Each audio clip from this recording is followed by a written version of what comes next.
Это неприятная новость для рядовых граждан и предпринимателей, ведь, возможно, бизнес опять столкнется с ограничениями. Обсудим эту тему с председателем регионального совета Национальной палаты предпринимателей Атамекен по Алма-Аты Максимом Барышевым.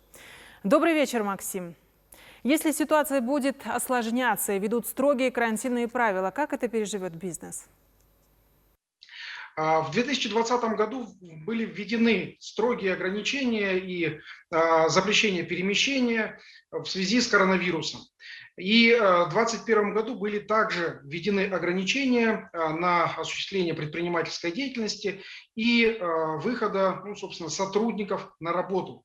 Как результатом, я считаю, этих ограничительных мер были январские события, когда люди, которым не хватало денег просто на жизнь, они были уже полностью без денег, без средств к существованию из-за двухлетних ограничений, и они уже вышли на улицы, в том числе города Алматы, стали крушить здания, помещения.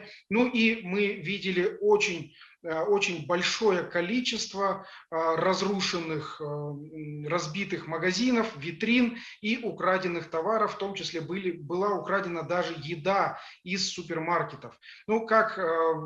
Это вот у меня лично вызывает такое ощущение, что из-за двухлетнего ограничения произошли эти январские события.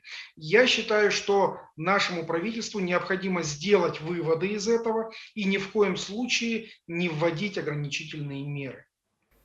У нас уже есть опыт работы в пандемию. Может, существуют какие-то механизмы, чтобы ограничения не вредили бизнесу? Я считаю, что нужно применить международный опыт. Если ограничения, они все-таки необходимы, то в соответствии с международным опытом необходимо компенсировать затраты бизнеса на вынужденный простой.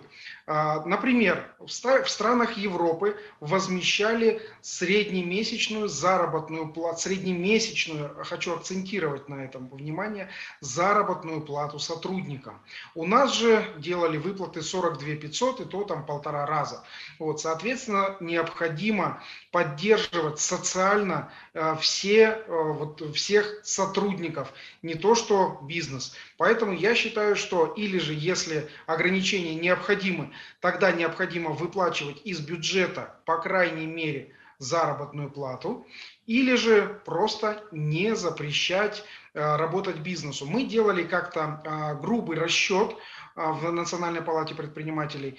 Сутки ограничительных мер, которые включают запрет работы предприятий, обойдется в бюджету в 2 миллиарда тенге. Это только по Алмате. То есть, чтобы закрыть Алмату, бизнесу необходимо выплачивать 2 миллиарда тенге в сутки. Примерно такую сумму бизнес генерирует в течение одних суток. Соответственно, естественно, бюджет на это не пойдет. Поэтому я считаю, необходимо все-таки бизнесу разрешать работать без каких-то ограничительных мер.